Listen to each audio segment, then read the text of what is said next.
Hello, എല്ലാവർക്കും സുഖമല്ലേ? ഇന്ന് ഞാനൊരു കോളിഫ്ലവർ പിസയായിട്ടാണ് വന്നേക്കുന്നത്. അപ്പോൾ ഞാൻ ആദ്യം തന്നെ നമ്മുടെ ഓവൻ ഒന്ന് പ്രീ ഹീറ്റ് ചെയ്തു. അത് കഴിഞ്ഞിട്ട് നല്ലൊരു കോളിഫ്ലവർ നോക്കി സെലക്ട് ചെയ്ത് അത് ചെറിയ ഫ്ലോററ്റ്സ് ആക്കി അതിനകത്തേക്ക് ചെറിയ ചൂടുള്ള വെള്ളവും ഉപ്പും കൂടി ഒഴിച്ച് നന്നായി കഴുകിയെടുത്തു. എന്നിട്ട് ഞാൻ നമ്മുടെ ചോപ്പറിൽ നന്നായി ചോപ്പ് ചെയ്തെടുത്തു. നമുക്ക് വേണമെങ്കിൽ കൈകൊണ്ട് തന്നെ കുഞ്ഞു കുഞ്ഞാക്കി അരിഞ്ഞെടുക്കാം കേട്ടോ. പക്ഷേ ഞാൻ ചോപ്പർ യൂസ് ചെയ്ത് ചോപ്പറിൽ നന്നായി ചോപ്പ് ചെയ്തെടുത്തു. എന്നിട്ട് ഇതിനൊരു ബൈൻഡിങ് ഏജൻറ്റായിട്ട് 2 മുട്ട യൂസ് ചെയ്തു. നമുക്കൊന്ന് അത്യാവശ്യം ഒന്ന് തിക്ക് പേസ്റ്റ് പോലെ കിട്ടണമല്ലോ, അതിന് ഞാൻ 2 മുട്ടയാണ് യൂസ് ചെയ്തത്. ആ കൂട്ടത്തിൽ തന്നെ കുറച്ച് കുരുമുളക് പൊടിയും കുറച്ച് ഉപ്പും കുറച്ച് ചില്ലി ഫ്ലേക്സും കൂടെ ആഡ് ചെയ്തു.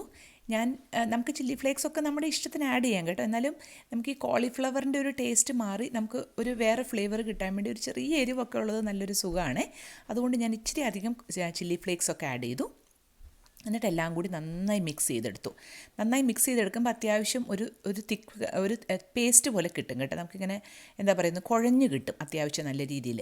എന്നിട്ട് ഞാൻ നമ്മുടെ ഒരു ബേക്കിംഗ് ട്രേ എടുത്തു. ബേക്കിംഗ് ട്രേയിൽ ഞാൻ കുറച്ച് ഒലീവ് ഓയിൽ സ്പ്രെഡ് ചെയ്തു. അധികമൊന്നുമില്ല, ചെറിയ രീതിയിൽ നമുക്കിത് അടി പിടിക്കാതിരിക്കാനുള്ള ഒരു ചെറിയൊരു രീതിയിൽ ചെറുതായിട്ട് ഒലീവ് ഓയിൽ ഒന്ന് സ്പ്രെഡ് ചെയ്തു. എന്നിട്ട് ഞാൻ അതിൻ്റെ പൊക്കത്തേക്ക് നമ്മൾ ഈ ഉണ്ടാക്കി വെച്ചേക്കുന്ന കോളിഫ്ലവർ മിക്സ് നന്നായി ഇട്ടിട്ട് കൈ കൊണ്ട് തന്നെ നന്നായി സ്പ്രെഡ് ചെയ്തെടുത്തു. ചെറിയൊരു ലെയറായിട്ട് സ്പ്രെഡ് ചെയ്ത് ഒരുപാട് തിക്കായിട്ടും അല്ല, എന്നാൽ ഒരുപാട് തിന്നുമല്ല, അത്യാവശ്യം ഒരു മീഡിയം സൈസിൽ. എന്നിട്ട് നമുക്കൊരു സോസ് വേണമല്ലോ. സോസിന് വേണ്ടിയിട്ട് ഞാൻ 2 ടേബിൾ സ്പൂൺ മയണൈസും കുറച്ച് ചില്ലി സോസും ഒരു 3 ടേബിൾ സ്പൂൺ പാലും കൂടി ഒഴിച്ച് ഒരു തിക്ക് പേസ്റ്റ് പോലെ ആക്കിയേ.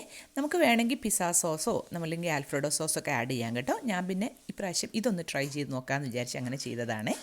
അപ്പോൾ ഏതായാലും ഇത് 3ഉം കൂടെ മിക്സ് ചെയ്ത് നമ്മുടെ ഈ കോളിഫ്ലവർ മിക്സ് ചെയ്ത് വെച്ചിട്ടുണ്ടല്ലോ അതിൻ്റെ പൊക്കത്തേക്ക് നല്ല രീതിയിൽ സ്പ്രെഡ് ചെയ്തു. അത് ഒരുപാടൊന്നും ഇല്ല കേട്ടോ, ചെറിയൊരു ലെയറായിട്ട് സ്പ്രെഡ് ചെയ്തോളേ.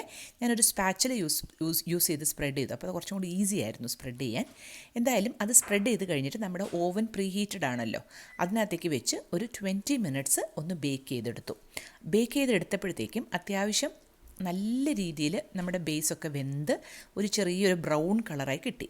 എന്നിട്ട് ഞാൻ അതിൻ്റെ പൊക്കത്തേക്ക് നമ്മുടെ മോസറല്ല ചീസ് ആഡ് ചെയ്തേ. ഞാൻ അത്യാവശ്യം നല്ല രീതിയിൽ ചീസ് ആഡ് ചെയ്തു.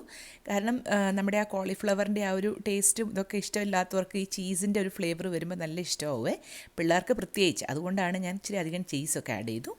പിന്നെ ടോപ്പിങ്സ് ആയിട്ട് കുറച്ച് ഉള്ളിയും നമ്മുടെ സ്വീറ്റ് കോണും മാത്രമേ ആഡ് ചെയ്തുള്ളേ. പിന്നെ കുറച്ച് ചില്ലി ഫ്ലേക്സും നമുക്ക് ഇഷ്ടമുള്ളവർക്ക് ഇഷ്ടമുള്ള പോലെ ആഡ് ചെയ്യാം കേട്ടോ. മീറ്റൊക്കെ വേണമെങ്കിൽ ചെറുതായിട്ടൊന്ന് വറുത്തിട്ടൊക്കെ ഇട്ടാൽ നല്ലതാണ്. എന്നിട്ട് ഞാൻ പിന്നെയും നമ്മുടെ ഓവനിൽ വെച്ച് ഒരു 10 മിനിറ്റും കൂടെ ബേക്ക് ചെയ്തെടുത്തപ്പം ചീസൊക്കെ നല്ല മെൽറ്റായി. അത്യാവശ്യം അടിയത്തെ കോളിഫ്ലവർ നല്ല മൊരിഞ്ഞ് നല്ല രീതിയിൽ വന്നു കേട്ടോ. കണ്ടോ, ചീസൊക്കെ ഇങ്ങനെ മെൽറ്റായി നല്ല കാണാൻ തന്നെ നല്ല രസമായിരുന്നേ. കണ്ടോ, ചീസ് ഇങ്ങനെ വലിഞ്ഞു വരുന്ന കണ്ടോ, നല്ല ടേസ്റ്റുമായിരുന്നേ.